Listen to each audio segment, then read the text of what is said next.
बिस्मिल्लाहिर्रहमानिर्रहीम। नाज़रीन अस्सलाम वालेकुम। प्रोग्राम है बाखबर, मैं हूँ यासिर रहमान। नाज़रीन, इंडिया में इंतखाबात होने वाले हैं जनाब अप्रैल मई 2024 में, और इंडिया में जो बीजेपी हुकूमत है या एनडीए उसे कहते हैं, जो इनका इश्तराक है, उसका वोट बैंक तो ज़रूर है, लेकिन इस वोट बैंक को ज़िंदा किया जाता है इंडियन मुसलमानों को मारकर। इस वोट बैंक को ज़िंदा किया जाता है कश्मीरियों को दीवार के साथ लगाकर। इस वोट बैंक को ज़िंदा किया जाता है पाकिस्तान के ख़िलाफ़ हर्जा सराई करके और पाकिस्तान के ऊपर इल्ज़ामात लगाकर। रिसेंट पास्ट में अगर हम जाएं तो हमें इस तरह के कई वाक़यात मिलते हैं जिससे हमें अंदाज़ा होता है कि जब भी इलेक्शंस का वक्त करीब होता है, कोई ना कोई ऐसा फॉल्स फ्लैग इंडिया की जानिब से किया जाता है, जिसके बाद फिर उसका फ़ायदा जो सिटिंग गवर्नमेंट है, उसकी बीजेपी की, आरएसएस की या हिंदुत्व माइंडसेट की, उनको इसका फ़ायदा पहुंचता है। कुछ आपको ज़रा माजी में लेके चलते हैं और थोड़े फैक्ट्स बताते हैं। जनाब, फैक्ट बताएं आपको 14 फरवरी 2019 का, ठीक एक महीना कबल जबकि इंतखाबात होने थे 2019 में, तो पुलवामा का ड्रामा रचाया गया, जिसे बाद में एक्सपोज कर दिया उनके अपने ही माउथ पीस और उस वक़्त के साबिक गवर्नर सत्यपाल मलिक ने। इसके बाद अगर हम जाएं तो सितंबर 2016 में इन्होंने उड़ी के बाद एक सर्जिकल स्ट्राइक, अपनी यानी शर्मिंदगी को बचाने के लिए इन्होंने सर्जिकल स्ट्राइक का एक बहाना रचाया और फॉल्स फ्लैग ऑपरेशन किया, और बिल्कुल ऐसे जैसे कि बॉलीवुड की फिल्म की तर्ज पर इन्होंने किया। थोड़ा सा और हम 2023 के हवाले से अगर हम बात करें तो ज़िला पुंछ के इलाके सिरनकोट के अंदर अभी कुछ दिन पहले कुछ वाक़या हुआ है जिसमें कुछ इंडियन फ़ौजी जो है मारे गए हैं, लेकिन फिर इल्ज़ाम जो है वो पाकिस्तान के ऊपर आया है। और रा के जो जाली ट्विटर अकाउंट हैं और आरएसएस के अकाउंट हैं, वो बार बार इल्ज़ाम पाकिस्तान के ऊपर लगा रहे हैं।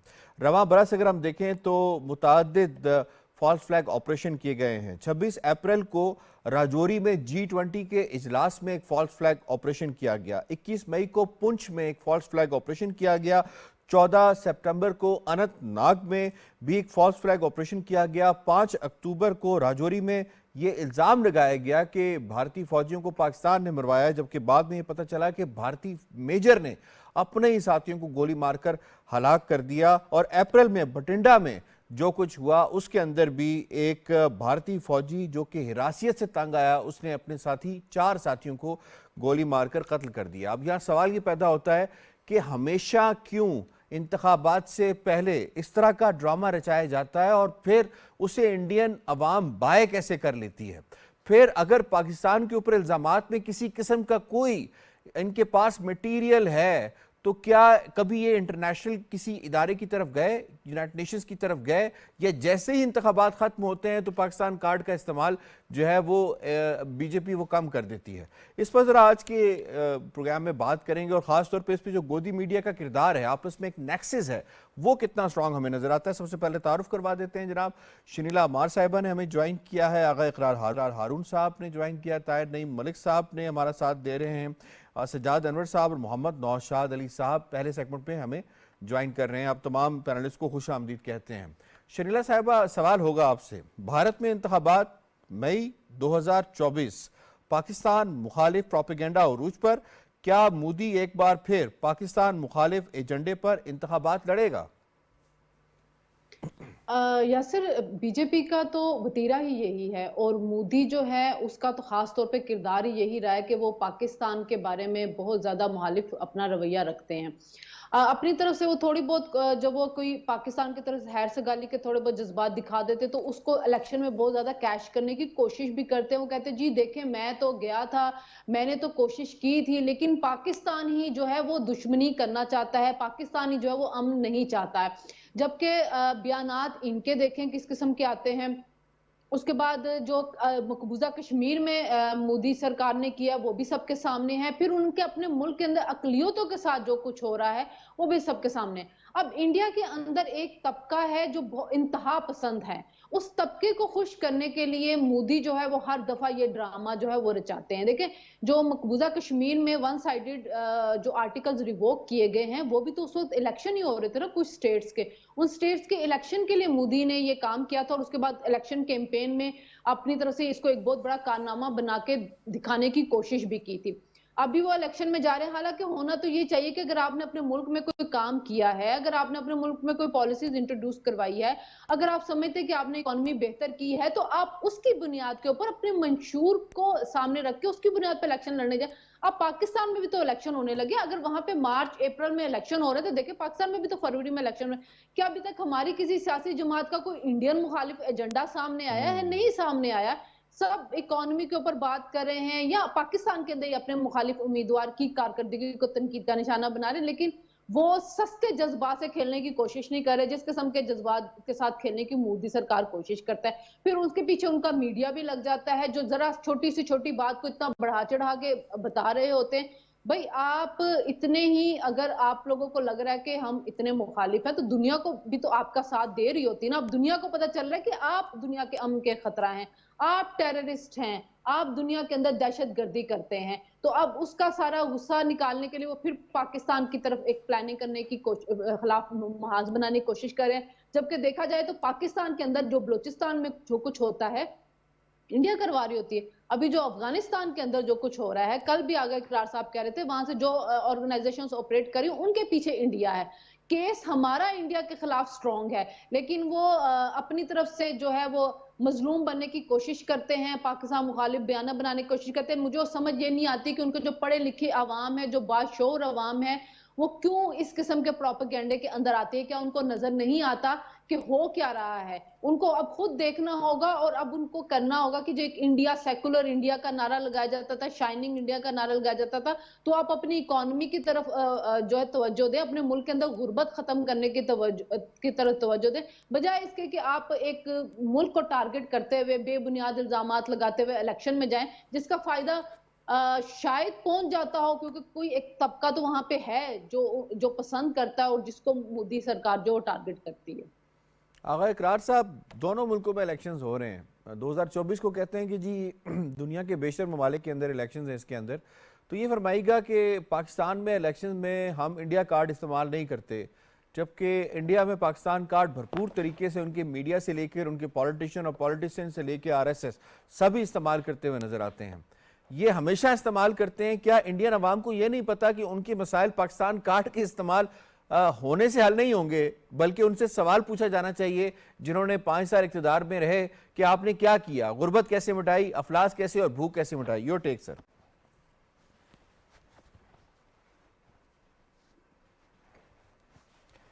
देखिए, पाकिस्तान का कार्ड क्यों इस्तेमाल किया जाता था पहले और अब क्यों किया जाता, थोड़ा सा उसमें एक डिफरेंस आया। पाकिस्तान का कार्ड पहले इस्तेमाल किया जाता था एज ए एडवर्सरी कंट्री, जिसके लिए इंडियन जो फॉर्मर गवर्नमेंट थी या पॉलिटिकल पार्टी थी वो कहती थी कि हम बिल्डअप कर रहे हैं, हमने न्यूक्लियर एसेट्स बना लिए हैं, उसके बाद हम पाकिस्तान को कन्वेंशनल ट्रेडिशनल वॉर में जो है वो शिकस्त देने के लिए हमने ये असला ख़रीद लिया है। पहले तो थी ये एक रिटोरिक चलता था जी, लेकिन जो कि एक नॉर्मल है मेरे ख्याल में। ये अगर देखा जाए तो ईस्टर्न यूरोपियन बहुत सारी ममालिक हैं उसमें ये चलता है। लेकिन जब से ये बीजेपी सामने आई है और मोदी सामने आया, उसकी नोयत बहुत ख़तरनाक हो गई है। इस वक्त पाकिस्तान एक आप कह सकते हैं कि आइकन है उन 22 करोड़ मुसलमानों का जो इंडिया में रहते हैं, जिनको सब्जुगेट करना, जिन पे जुल्म ढालना, जिन्हें कत्ल करना, जिन्हें लिंच करना बीजेपी की ने अपनी एक जिम्मेदारी समझी हुई है। और पाकिस्तान को एक सिंबल के तौर पे पेश किया जाता है मुसलमानों के खिलाफ कि अगर तुमने नहीं हमारी बात माननी है तो तुम पाकिस्तान चले जाओ, और पाकिस्तान हमारे खिलाफ ये कर रहा है। मीनिंग बाय के पहले वो पोर्ट्रे करते हैं पाकिस्तान को एक एडवर्सरी, लेकिन फिर उसके बाद उस पोर्ट्रे करने को इस्तेमाल करते हैं अपने मुसलमानों के खिलाफ। ये एक बहुत खौफनाक एक चीज सामने आई है जब से बीजेपी आया। जहां तक बात रही पाकिस्तान में क्यों नहीं ऐसा इंडिया का कार्ड इस्तेमाल होता है, पहली बात यह कि पाकिस्तान में ख्याल में एज ए मिनहसल कौम हम कोई नफरत अंगेज लोग हैं ही नहीं। दिमागी तौर पे हम किसी से नफरत उस तरह नहीं करते हैं। हमें यानी कि फर्क होता है ना माइंड सेट का। हम इंडिया को एक एडवर्सरी समझते हैं, वो हमारा दुश्मन है, वो हमेशा साबित करता है, और वो पार्टीशन कहता है, हम डिवीजन कहते हैं, वो अपनी जगह पे। लेकिन मेरा नहीं ख्याल है कि आप पाकिस्तानी जो है उसके दिमाग में हर वक्त एक ही खन्नास है कि हमने इंडिया को तबाह करना है। लेकिन वहां पे ये इंजेक्ट किया गया है कि हमने मुसलमानों को तबाह करने, सिंस के जो पाकिस्तान है वो मुसलमानों का मुल्क है, तो हमने पहले इसको तबाह करना है, फिर अपने मुसलमानों को तबाह करना है। ये बहुत खौफनाक बात है। और आखिरी बात करूंगा, अपने मीडिया, इंडियन मीडिया की बात की, तो जनाब पाकिस्तानी मीडिया को तो किसी ने नहीं रोका है ना कि वो अपना इंडिया के जो चीज़ें हैं उनके सिस्टम के अंदर जो बुराइयां हैं उसको प्रमोट करे। हमारा मीडिया नहीं करता है तो फिर हम क्या करें? वो तो करते, वो तो हमारी एक छोटी सी बात को उठा के बात का पतंगड़ बना देते हैं। आपने गोदी मीडिया के हवाले से बात की, सिजाद साहब मैं आपको इसमें शामिल करूंगा, सीनियर सहाफ़ी भी हैं आप।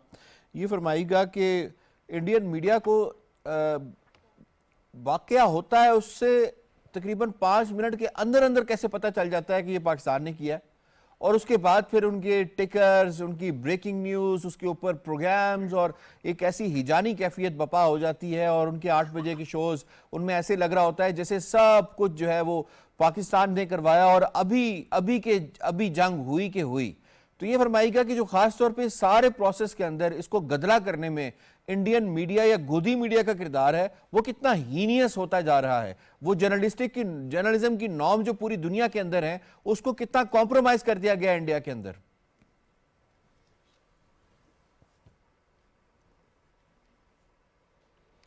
यासिर साहब, आपने दुरुस्त कहा, इंडियन मीडिया इसलिए बाखबर ही नहीं होता, बल्कि इंडियन मीडिया उस ऑपरेशन जो जाली और फेक एक ऑपरेशन होता है उसकी रिहर्सल जब की जाती है तो मीडिया के लोग उसमें शामिल होते हैं, जो मीडिया के मेन हैंडलर्स होते हैं। तो उसकी वो मैंने तो ये एक फॉलो किया बाकायदा उनको, कि वो तो उनकी ग्राफिक्स भी पहले से तैयार करके रखते हैं। जैसे वाकया होता है 15 मिनट में ग्राफिक्स ऐड हो जाती हैं, इधर से आया, इधर से गया, इधर से अर्नब गोस्वामी का एक तो व्हाट्सएप चैट लीक भी हुआ था, उसके अंदर वो का फार्मूला पुलवामा से पहले के मामलात तय हुए थे। Your take. जी नहीं, एग्जैक्टली। तो मोदी का जो स्टाइल ऑफ पॉलिटिक्स है और जो रीजन की पॉलिटिक्स मोदी जिस तरह से कर रहा है, और जैसे मुल्क के अंदर उसने नफरत और तफरीक की सियासत शुरू की हुई है इंडिया के अंदर भी, तो मैं समझता हूँ कि ये राइट विंग पॉपुलिस्ट नज़रिया जो है उसका वो एक क्लासिकल अलामत है मोदी अपने मुल्क में। और वो ये लोग चूंकि पब्लिक को सर्व नहीं करते होते, तो बेसिकली जब भी इलेक्शन आता है तो वो फिर अपने लोगों के प्राइड के साथ और उनकी प्रेजुडिसेस के साथ खेलते हैं और इस तरह के सो कॉल्ड ऑपरेशंस करते हैं और उसके नतीजे में अपनी पावर को परपेचुएट करते हैं। ये एक स्ट्रेटजी रही है हमेशा से राइट विंग पॉपुलिस्ट लोगों की। उसमें इजराइल की लीडरशिप भी है, उसमें इंडिया की लीडरशिप भी है, उसमें कई मुल्कों की लीडरशिप इस तरह की पॉलिटिक्स करती रही है। हमारे मुल्क में भी कुछ पॉपुलिस्ट इस तरह के लोग हैं जो पब्लिक में एक सस्ती मतलब पॉपुलैरिटी के लिए इस तरह के हरबे करते हैं। तो मोदी उन सब में इस वक्त मैं समझता हूँ कि सबसे आगे। लेकिन मैं आपको इसका एक बहुत ही डार्क पहलू बताता हूँ कि पाकिस्तान के ऊपर उसका इम्पैक्ट क्या आता है, इस तरह के वाक़यात का रीजन में क्या हिजान बरपा होता है। उसके अलावा उन ख़ानदानों से पूछें जो इस तरह के जो जाली मुकाबले, एनकाउंटर्स और इस तरह के ऑपरेशंस में जिन भारतीय फौजियों को मार दिया जाता है, उनकी फैमिलीज़। मिस्टर मलक का इंटरव्यू आने के बाद जो वहाँ के गवर्नर थे, उसके बाद आपको याद होगा, आपकी शायद नज़र से गुजरा होगा कि वो सारी फैमिलीज़ ने मोदी के ख़िलाफ़ बाकायदा प्रोटेस्ट किया था कि हमारे लोगों को मारने वाला ये है और इल्ज़ाम पाकिस्तान के ऊपर लगा रहा है। तो बेसिकली ये इसका कोई लॉन्ग टर्म फ़ायदा तो भारत को नहीं होगा, काउंटर प्रोडक्टिव होगा, लेकिन वो वक्ती तौर पे पाकिस्तान का इंप्रेशन अपनी तरफ से ख़राब करने के लिए और अपना जो अनपढ़ एक वोटर है हिंदू, ख़ास तौर पे जो सेंट्रल इंडिया का जिसमें यूपी है, जिसमें बिहार है, जिसमें गुजरात है, और ये 4-5 रियासतें हैं जहाँ पे 14-14, 15-15 करोड़ की पॉपुलेशन है। और वो सेंट्रल इंडिया की इन रियासतों को अट्रैक्ट परपेचुएट करने के लिए और अपनी पावर को परपेचुएट करने के लिए इस तरह के हरबे करते हैं, जो कि मेरा ख्याल है कि अब दुनिया भी समझ गई है, दुनिया बहुत अच्छी तरह से समझ गई है कि भारत की, और जिस तरीके से उनके लोगों को ट्रेस किया गया है अमेरिका में और कनाडा में और दूसरी जगह पे जो वो टेररिज्म कर रहे हैं, तो अब मेरा ख्याल है कि उनका वक्त है चीज़ों को रिकैप करने का। वो इस दफ़ा मोदी के लिए ये इलेक्शन तरने वाला नहीं होगा। आप देखिएगा बहुत बड़ी फाइट का सामना करना पड़ेगा। इंडिया के अंदर भी आवाज़ें हैं उसकी ये जो जाली सियासत है इसके हवाले से। जी नौशाद साहब, ये फरमाइएगा कि क्या अब हमें मेंटली प्रिपेयर रहना चाहिए कि कोई फॉल्स फ्लैग ऑपरेशन इस अप्रैल मई के इलेक्शन से पहले फिर इंडिया कर सकता है? कोई इस तरह की दोबारा कोई कार्रवाई की जा सकती है? क्योंकि अभी सिरन कोर्ट के अंदर जो कुछ दिन पहले वाक़या हुआ उसका भी इल्ज़ाम उन्होंने पाकिस्तान के ऊपर लगा दिया है। तो क्या जो कि सत्यपाल मलिक ने बात कही थी वो साबित होती हुई हमें नज़र आ रही है?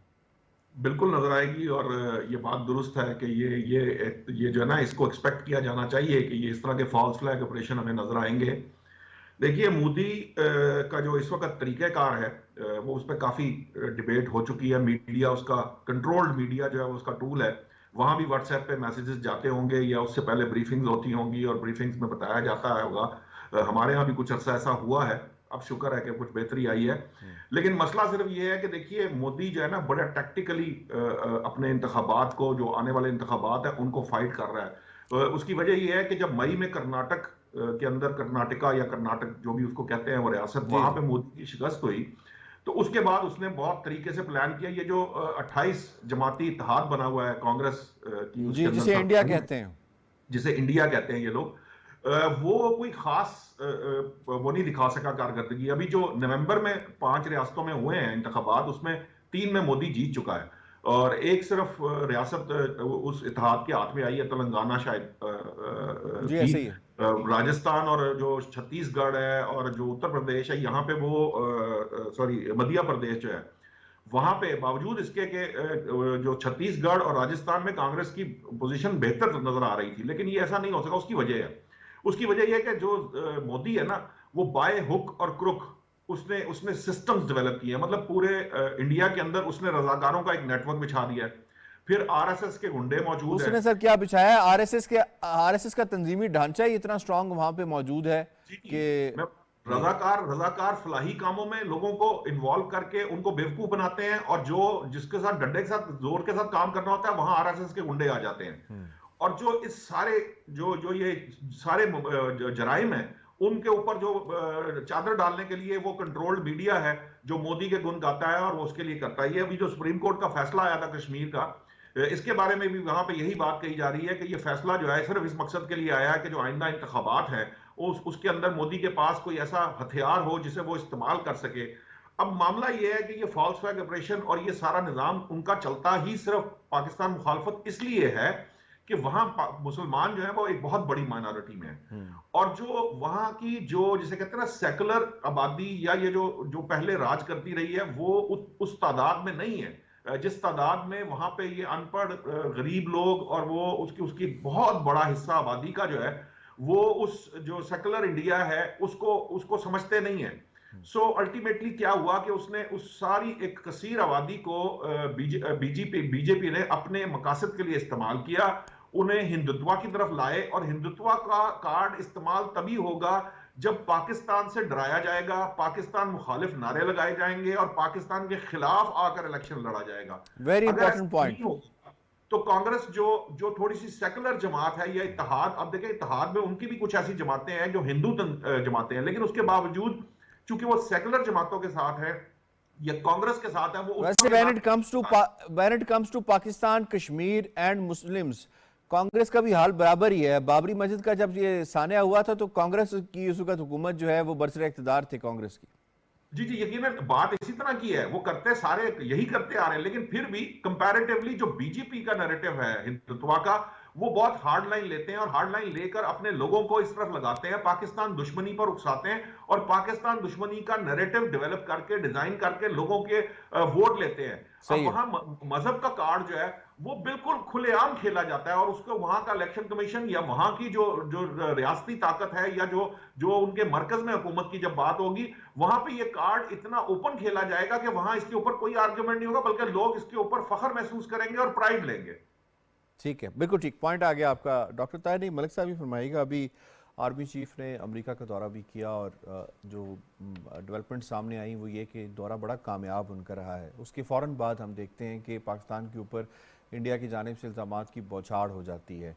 क्या इस दौरे को जो है उसकी इम्पोर्टेंस को कम करने के लिए भी इस तरह का फॉल्स फ्लैग ऑपरेशन किया जा सकता है इलेक्शन से पहले? यकीनन, और हमारे पास ये जो आपने सवाल किया इसका एविडेंस भी है। आपको याद होगा कि F-16 का जब मामला था, उस वक्त पाकिस्तान के सदर जनरल ज़ियाउल हक F-16 की हमारी डील, उसके अंदर भी रुकावटें डाली, और पाकिस्तान का जो न्यूक्लियर प्रोग्राम था उसके ख़िलाफ़ बहुत सारी अमेंडमेंट्स थी, जिसमें से प्रेसलर अमेंडमेंट थी, वो भी इंडियन स्पॉन्सर थी। तो अमेरिका के अंदर एक इंडियन लॉबी है कि जो मुतहरिक अंदाज में काम करती है, और जो कोई भी दौरे हुकूमत हो उसके अंदर पाकिस्तान के आला सिपा सलार जो क़यादत है वो, या हमारे वज़ीर आज़म या वज़ीर ख़ारजा जब जाएँ तो वो उस वक्त हरकत में आ जाती है।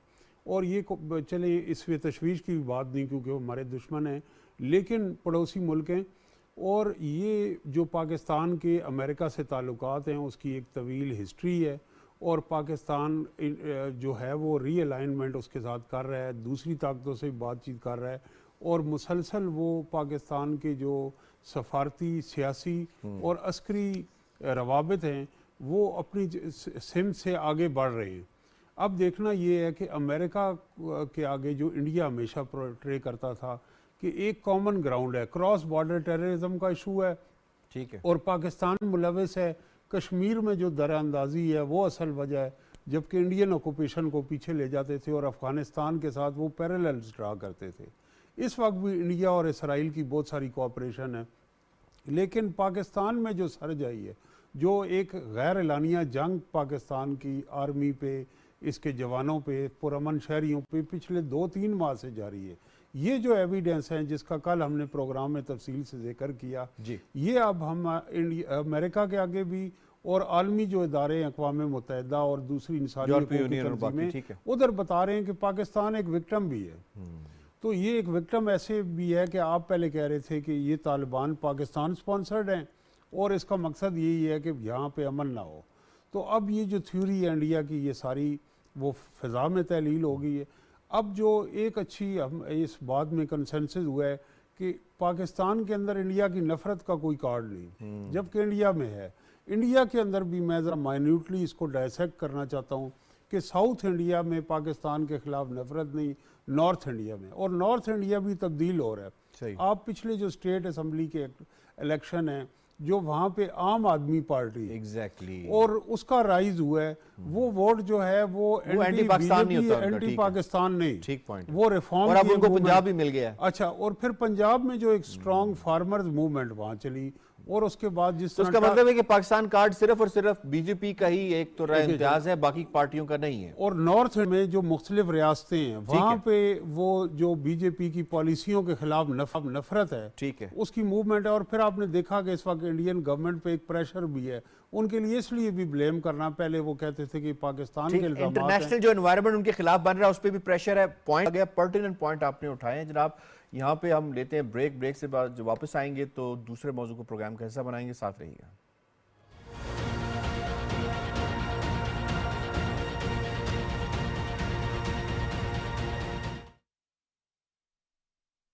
दुनिया के अंदाज बदल गए, अहम इश्यूज के ऊपर हम लोग बात ही नहीं करते। कि देखनी है कि इसके पीछे जिम्मेदार कौन है। यही है ना प्रॉब्लम कि हमें पता ही नहीं है कि हमने अपनी बात को रखना कैसे है। क्या हमने खुद को बदला? सर फहरिस्त जो तजवीज़ रखना चाहता हूँ वो है निसाब में तब्दीली। सबसे मेजर प्रॉब्लम हम फेस ही करते हैं जब पेरेंट्स आके कहते हैं कि मोबाइल ने हमारे बच्चों की जिंदगी तबाह कर दी। Paedophilia is the main issue as well these days जो उजागर हो रहा है। मुहज़्ज़ब मुआशरे आला अखलाकी अक़दार को फरोग देते हैं, जिससे एक मुहज़्ज़ब कौम का वजूद सामने आता है।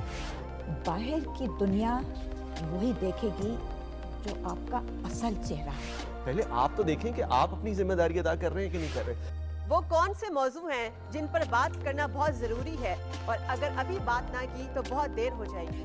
जिस सिमत में वो ले जाना चाहते थे, बदकिस्मती से हम उस सिमत में बाद में जा नहीं सकते। देखिए प्रोग्राम मुहज़्ज़ब दुनिया के संग अपनी होस्ट सारा खान के साथ सिर्फ पीटीवी न्यूज़ पर।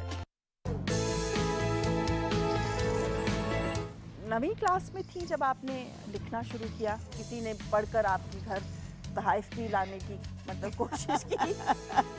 कोई एक शख्स था, अब्बा जी को पता चला, कमरे में बंद करके कहने लगे जिससे शेर लिए थे उसको वापस कर दो। मैं आपकी वालदा के हवाले से इसलिए पूछ रही हूँ कि पाकिस्तान की जब तहरीक शुरू हुई तो उसमें वो भी आगे आगे थी। बुर्का ओढ़े सारी औरतें जुलूस निकाला करती थी। मुख्तलिफ अदवार में आपकी गुफ्तगू बुरी लगी है। इतनी शाम में लिपटा, वादा ताज़ा मेरे अंदर था, बाहर कैसे जाती मैं, दरवाज़ा मेरे अंदर था। आपके बच्चों में ये नजरियात मुंतकिल हुआ? बड़ा बेटा जो है वो माशाल्लाह अपने आप को कहता है कि मैं पढ़ लूँ, और छोटा जो है वो सही है।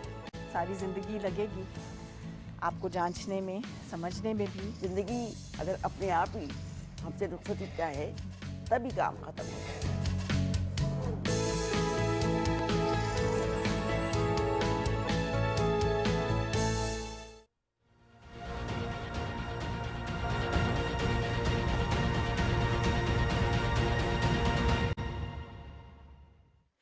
वेलकम बैक जी। इलेक्शन कमीशन ने सियासी जमातों की दरखास्तों पर कागजात नामजदगी जमा कराने की तारीख में 2 दिन की तौसीह कर दी है। अच्छी खबर है, इस पर साइ ऑफ रिलीफ का इजहार किया है सियासी जमातों ने। और इस वक्त जनाब कागजात वसूली का अमल जारी है, डॉक्यूमेंट्स लेने का अमल जारी है। आपको थोड़ा बता देते हैं कि किस किस रहनुमा ने किस किस हल्के से अपने डॉक्यूमेंट्स वसूल किए हैं, जिसमें कायद नून लीग नवाज शरीफ और शहबाज शरीफ की उन्होंने अपने नामजदगी फॉर्म वसूल कर लिए हैं। और ये बताया जा रहा है कि शहबाज शरीफ साहब जो हैं वो कराची के हल्का NA 242, लाहौर के हल्का NA 123 और सूबाई असम्बली की नशिस्त के लिए उन्होंने कागजात नामजदगी वसूल किए हैं। मरियम नवाज साहिबा NA 119 और इसी हल्के से सूबाई असम्बली की सीट के लिए भी उन्होंने इंतखाब किया है कि वो इंतखाब यहाँ से लड़ेंगी। इसके साथ साथ पीपल्स पार्टी के शरीक चेयरमैन और साबिक सदर आसिफ अली जरदारी के लिए NA 207 नवाब शाह से फॉर्म वसूल किए गए हैं। चेयरमैन पाकिस्तान पीपल्स पार्टी बिलावल भुट्टो जरदारी ने NA 194 लाड़काना के लिए कागजात नामजदगी वसूल किए हैं। इसी तरीके से कराची में भी कागजात वसूल किए जा रहे हैं MQM की जानिब से भी, और PTI ने भी कागजात वसूल किए हैं साबिक चेयरमैन और बानी PTI इमरान खान साहब के हवाले से भी, और उसके साइन के हवाले से बात की जा रही है। लेकिन इसके साथ साथ कुछ इल्ज़ामात दोबारा से PTI की जानिब से सरफेस हो रहे हैं, जैसे कि नॉमिनेशन पेपर को छीनने के हवाले से उन्होंने एक इल्ज़ाम लगाया है, जबकि इसकी तरदीद की है इलेक्शन कमीशन और हुकाम की जानिब से। अब पाकिस्तान मुस्लिम लीग नवाज़ के अंदरूनी मामला सामने आ रहे हैं, जिसके अंदर ये बात कही जा रही है कि जो टिकटों की तकसीम है उसमें कुछ इख्तलाफात सामने आ रहे हैं। यानी शहबाज शरीफ साहब की अपनी तरजीहात हैं, मरियम साहिबा की अपनी तरजीहात हैं, लेकिन ये कहा जा रहा है कि फ़ाइनल जो है वो नवाज शरीफ साहब जिस पे हाथ रखेंगे वही फ़ाइनल तस्वर किया जाएगा। सवाल पूछते हैं अपने पैनलिस्ट से। जनाब, सवाल होगा मरियम शरीला साहिबा आपसे। मुल्क में इंतखाबात कागजात नामजदगी लाने का अमल जारी, क्या सियासी जमातें इंतखाबी माहौल गरमाने में कामयाब हो पाएंगी? जी, डॉक्टर फारूक आदिल साहब, आपको वेलकम भी करते हैं ये सवाल आपसे। जी, और आगा इकरार हारून साहब, ये सवाल आपसे सर।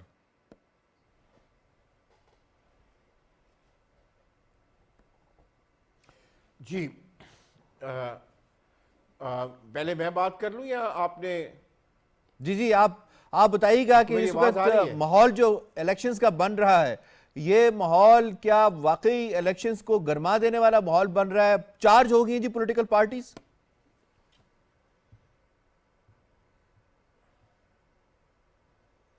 देखिए, मैंने आपको कहा था कि इलेक्शनिंग बहुत महंगा काम है, इसलिए जब कैंडिडेट्स के नाम सामने आएंगे तो आपको यकदम फिर इलेक्शनिंग नजर आ जाएगी। कोई बंदा इस वक्त इन्वेस्ट नहीं करना चाह रहा है कि पता नहीं टिकट मिलता है या नहीं मिलता है। वंस के उनके नाम जो है, जो लास्ट डे होता है ना विड्रॉवल ऑफ पेपर्स का, उसके बाद क्लियर हो जाएगा और फिर आप देखिएगा कि इलेक्शनिंग जो है वो आपको नजर आएगी। अभी आपने बहुत 3-4 बातें की।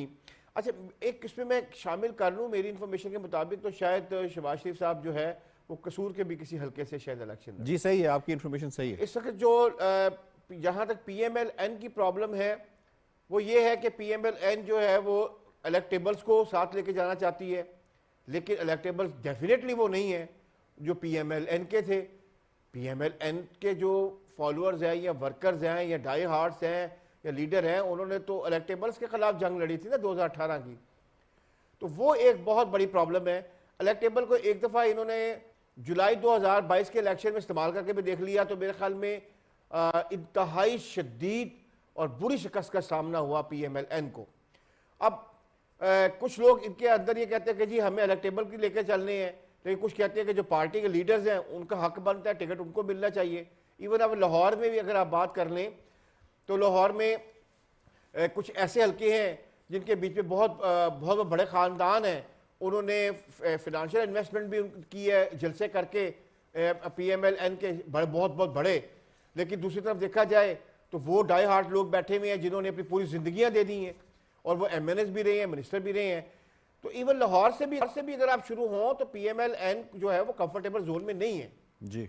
और आपको ये बात भी पता होगी कि मैंने पहले भी मेरे ख्याल में आपके शो में कहा था कि अगर PMLN को अपनी पॉपुलैरिटी पे इतना ही यकीन है जितना वो बताते हैं, और उन्होंने कहा था कि जब मियां साहब वापस आ जाएंगे तो फिर तो बाप क्लियर हो जाएगा ना कि जी वो सिर्फ पार्टी ही वही है, तो फिर ये इलेक्टेबल को चांद छोड़ दें और वो जो अपने लीडर्स हैं, अपने पुराने MNAs हैं जो हारे थे 2018 के इलेक्शन में, जिनके खिलाफ सारे जो एक पेज पे थे उन्होंने उनको हराया था, फिर हक तो पहला उनका बनता है। ठीक पॉइंट आ गया सर, जंग जारी है PMLN के अंदर। शॉर्ट सा जी हमारा राउंड है, इसको आपने हम सही कहा, जी हाथ जिस पे मियां साहब रखेंगे वही होगा, मियां साहब फाइनल करेंगे। डॉक्टर ताहिर मलिक साहब ये फरमाइएगा, PMLN के अंदर जो अभी मामलात हैं, एक ज़माने में बात हो रही थी कि शहबाज शरीफ साहब का एक पॉइंट ऑफ व्यू है, मरीम साहब का अपना एक पॉइंट ऑफ व्यू है। अब ये बात सामने नहीं होगी, खुलकर सामने नहीं आगी कि गुजरांवाला में भी इशू बन रहा है कि वहाँ पे अताउल्लाह तारड़ साहब की हिमायत शहबाज शरीफ कर रहे हैं, जबकि मरीम साहबा जो हैं वो साबिक MNA महमूद बशीर विक्स साहब की हिमायत कर रही हैं। जड़ांवाला के अंदर भी इस तरह का मामला आ रहा है, इस तरह से लाहौर के अंदर भी इस तरह के मामलात आ रहे हैं। तो किस तरह से आप देखते हैं कि ये मामलात वाकई इंटरवेंशन करनी पड़ेगी नवाज शरीफ साहब को इनको सेटल करने के लिए? यकीनन मैं समझता हूँ कि PMLN का जो टिकट है वो इस वक्त हॉट केक है, मुख्तलिफ रीज़न्स की बुनियाद पे कि उनके लिए साजगार हालात हैं। तो ऐसे में पार्टी के अंदर मुख्तलिफ थड़े हैं, मुख्तलिफ लॉबीज़ हैं, और वो जब सरगर्म होते हैं तो लीडरशिप ने ये देखना होता है कि कारकर्दगी क्या है, साबका वाबस्तगी क्या है, और हल्के के अंदर वर्क क्या है, और दूसरा ये है कि अगर सीट टू सीट एडजस्टमेंट है या दूसरे उम्मीदवार आए हैं तो किसका प्रोफर किया जाए, क्योंकि अल्टीमेटली एक नंबर होता है, उस नंबर के तहत आप नेक्स्ट गवर्नमेंट फॉर्म करते हैं। तो इसमें जज्बाती माहौल भी हो जाता है, कोई ख़बरें भी लग जाती हैं। लेकिन मेरे जो इतलात हैं उनके मुताबिक एक पार्लिमानी बोर्ड है और एक हल्के की बाकायदा रिसर्च और सर्वे कराएगी, जो पिछले इलेक्शन में PTI ने कराई थी, और ये फिर रिजॉल्व भी हो जाएंगे, ये इस तरह के कॉन्फ्लिक्ट मसले रिजॉल्व हो जाएंगे। लाहौर से ज़रा खबर ले लेते हैं जनाब नौशाद साहब, ये बताइएगा लाहौर में क्या हालात हैं जनाब PMLN के ख़ास तौर पे, और ये जो PTI बात कर रही जी हमारे से जो नॉमिनेशन फॉर्म्स हैं वो छीन लिए गए, छीनने की कोशिश की गई है, ये क्या है? पहले उन्होंने कहा ROs DROs जो हैं वो उसके हवाले से कोर्ट में चले गए, सुप्रीम कोर्ट ने इंटरवेंशन की, फिर अब ये मामला सामने आ गया। चाहती क्या है PTI?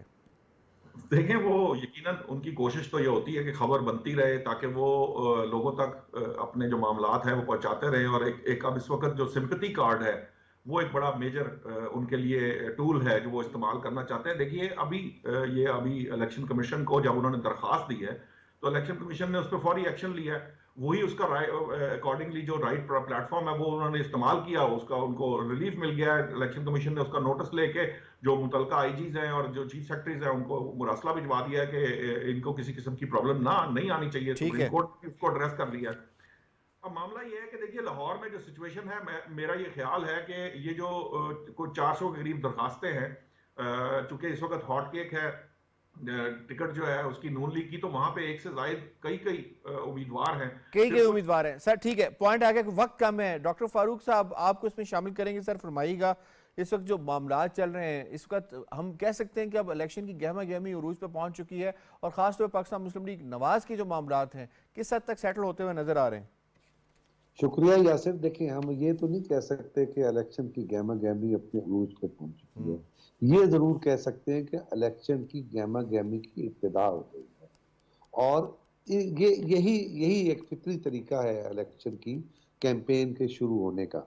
जहां तक आप जिक्र कर रहे हैं मुख्तलिफ इख्तलाफात का कि एक एक हल्के में 4-4 उम्मीदवार हैं, तो हमेशा होते हैं, और जितनी बड़ी और पॉपुलर पार्टीज होती हैं, जैसे आप अभी ताहिर मलिक साहब ने कहा, नौशाद साहब ने भी कहा कि PMLN का टिकट हॉट केक है। जब हॉट केक है तो फिर ज्यादा से ज्यादा उम्मीदवार वहां आएंगे, ज्यादा से ज्यादा उम्मीदवार वहां आएंगे तो गहमा गहमी की इब्तिदा होगी। लेकिन आप ये देखेंगे कि यही लोग जो इस वक्त टिकट के असूल के लिए हाथ पांव मार रहे हैं, वो फिर अपने मुतफिका उम्मीदवार की कामयाबी के लिए काम भी करेंगे। ये जो आगा साहब फरमा रहे हैं कि माजी में इलेक्टेबल्स वाला मामला, वो एक मामला ही और था। मुस्लिम लीग के अंदर ये मुतालबा ये था कि भाई आप उन लोगों को छोड़ें, आप अपने लोगों को करें। तो मुस्लिम लीग अपने लोगों के लिए कर रही है। तो फाइनली कंसेंसस हो जाएगा कि इलेक्टेबल्स होंगे या फिर अपने लोग होंगे, ये फिर फाइनल आप कह रहे हैं कि कुछ दिनों में, आने वाले दिनों में पता चल जाएगा या मिल सकता है इस हवाले से? I have to wind up जी। मुझे शुक्रिया अदा करना है अपने तमाम पैनलिस्ट का। आज के दोनों मौजूआत को आपने कवर किया है, तजिया पेश किया। प्रोग्राम बाखबर से इतना ही। यासिर रहमान को दीजिए इजाजत। अल्लाह के बाद।